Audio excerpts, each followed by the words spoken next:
J'aime me promener dans la nature. Ces champs de blé à perte de vue, ces forêts avec ces arbres centenaires, ces petits ruisseaux cachés qui est rythmé par les chants des oiseaux, et c'est merveilleux. Putain de merde! Enfin, j'aime me promener quoi. Beaucoup d'œuvres ont exploré cette sensation, soit dans le cinéma russe avec Stalker, soit en musique avec Claude Debussy, ou dans les jeux vidéo. Ce genre d'univers se ramène beaucoup au contemplatif, et les jeux vidéo sont particulièrement friands de ça, car nous, le joueur, on choisit aller où les développeurs ont bien voulu qu'on aille. Et il y a un jeu vidéo que j'apprécie beaucoup pour ce genre d'univers. Bonsoir à tous, aujourd'hui, prenez votre après-midi et des bottes, car on va parler de Firewatch.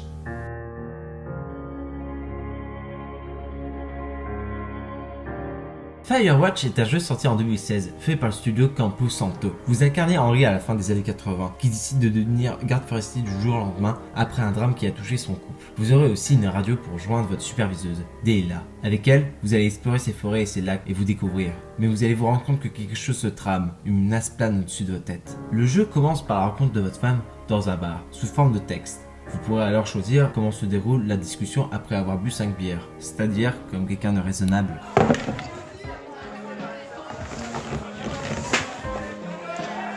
Hey! C'est quoi ton petit nom? C'est Marie. Sinon, tu connais Lydia McCartney? Est-ce que vous allez être direct ou en savoir plus sur elle? Le jeu continuera comme ça. Est-ce que vous allez avoir des enfants plus tard? Est-ce qu'elle doit prendre une opportunité de travail qui est à être des kilomètres de vous? Est-ce que vous la placerez dans un établissement de soins à plein temps quand elle aura ses premières crises de démence et de perte de mémoire? Vous prendrez soin d'elle. Toute cette partie du prologue est pour avoir un bagage émotionnel de votre personnage. Ne pas commencer nulle part et directement tuer les méchants communistes pour la sainte démocratie américaine! Pardon. C'était même pas bien fait en plus, putain. Le jeu veut vraiment que vous soyez le héros et que vous forgez votre propre histoire parmi les autres possibilités et de suivre oui ou non ce que vous avez dit. Est-ce que Henry est un vieux bourrin agressif, un homme stoïque ou un homme complètement perdu? Ce style de jeu s'appelle les jeux narratifs. Ce style vient principalement des livres dont vous êtes le héros, où vous incarnez un personnage d'héros fantasy qui doit suivre des chemins que vous aurez choisis parmi des milliers de chemins que l'auteur aura imaginés. Donc ouais, je vais vous décevoir, mais c'est pas une simulation de garde forestière. Ouais, je sais. Firewatch respecte à la ligne cette idée de narration, comme on peut en juger avec la relation de Delilah. On peut choisir nos réponses et Delilah pourra faire des remarques dessus. Votre relation évoluera pendant toute l'aventure. Elle peut être très professionnelle comme créer une relation vraiment amicale ou voire plus. J'aime beaucoup son humour, son côté sarcastique me fait toujours rire. Exemple, quand vous revenez à votre tour de guet et que vous voyez une silhouette étrange qui vous flash, en toute logique vous en parlez à Delilah. There's some guy out here. Some guy? Yeah, I came out of this cave in a canyon and he was just... Being some guy? Wait, he's looking at you? Is he doing anything else? I don't think so. Henry, there's something someone should have told you about this area. What is it? It's outside. Come on. Excusez-moi, c'est juste drôle. C'est rigolo.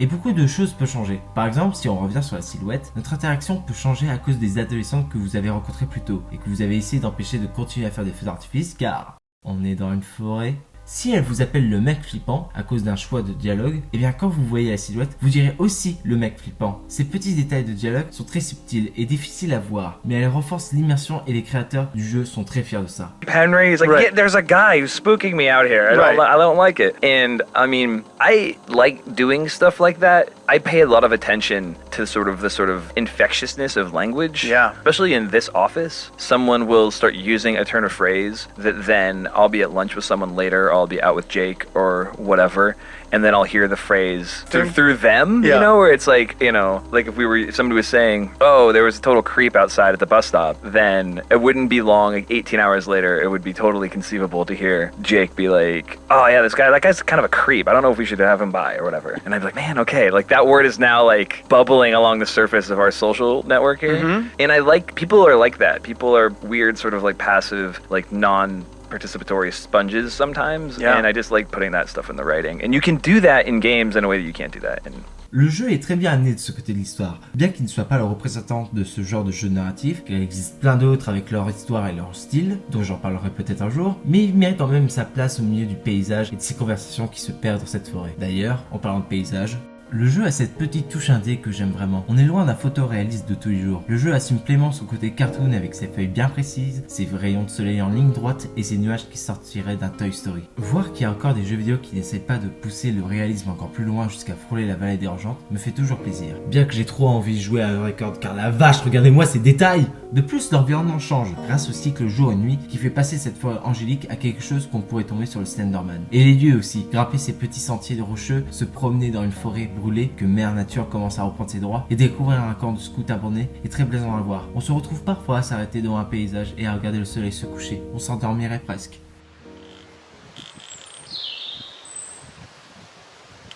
Mais comme toute bonne chose, elle a ses mauvais côtés.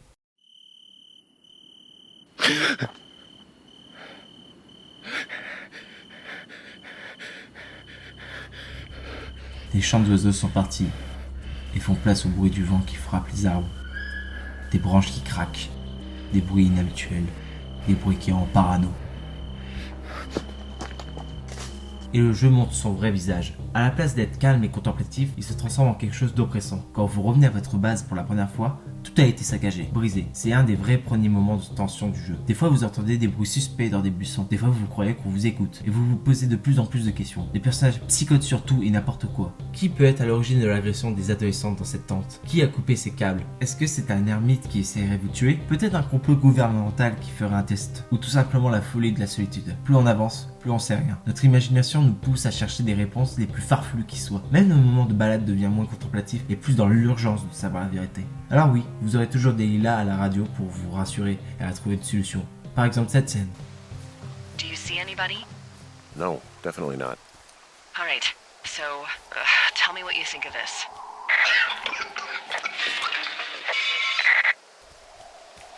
Did you just cough? No. Did you just cough? No. Oh, fuck. Fuck.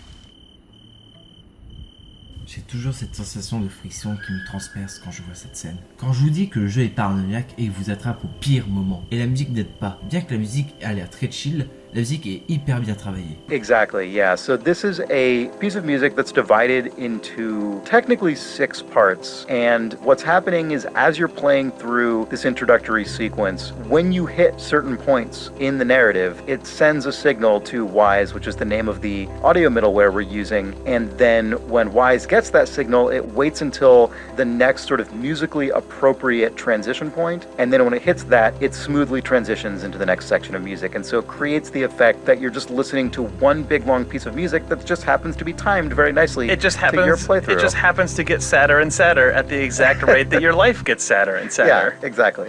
Petite parenthèse, écoutez les commentaires audio du jeu. Ils sont super intéressants pour comprendre comment on crée un jeu de ce type. Expliquer leur choix de game design, quelles recherches ont-ils fait, comment ils ont trouvé la voix des personnages, etc., etc.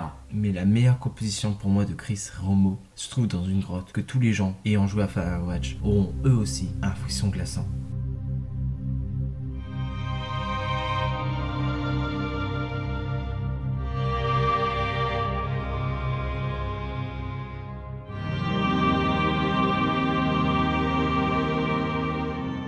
Même si je suis pas en train de jouer à cette scène, je suis paralysé. I kind of ran with that with the music as well.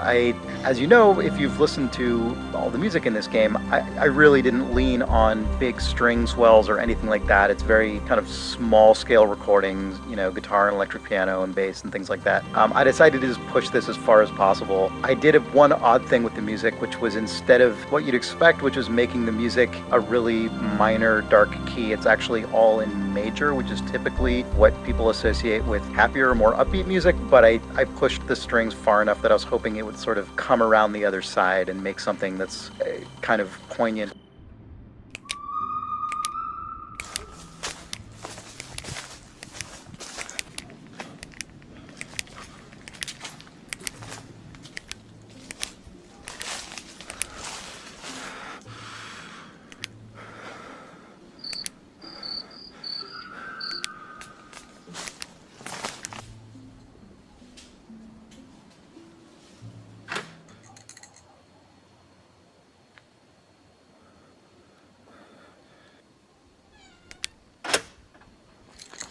Le jeu se finit sur I Will Go Blind d'Ethel James ou en français Je préfère devenir aveugle qui qu'il est impossible de mettre un extrait vu qu'elle est soumise sur un droit d'auteur.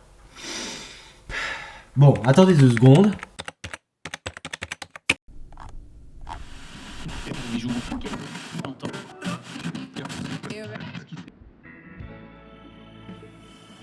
Enfin donc, je disais, je préfère devenir aveugle qui résume bien le parcours de notre personnage. Les crédits nous montrent toutes les photos qu'on a pu prendre pendant le séjour, et nous montrent aussi celui qui s'est en servi avant nous, que je ne vous montrerai pas, car le jeu se trouve sur toutes les plateformes de console et car ce serait dommage de vous priver de ça. Firewatch est un petit jeu d'apparence, mais qui est hyper bien construit et rempli de richesse. Il nous fait passer du rire à l'angoisse en un claquement de doigts, en moins de 4 heures. Et pour cela, bravo à Compton Studio, en espérant que leurs prochains jeux vidéo seront de la même qualité.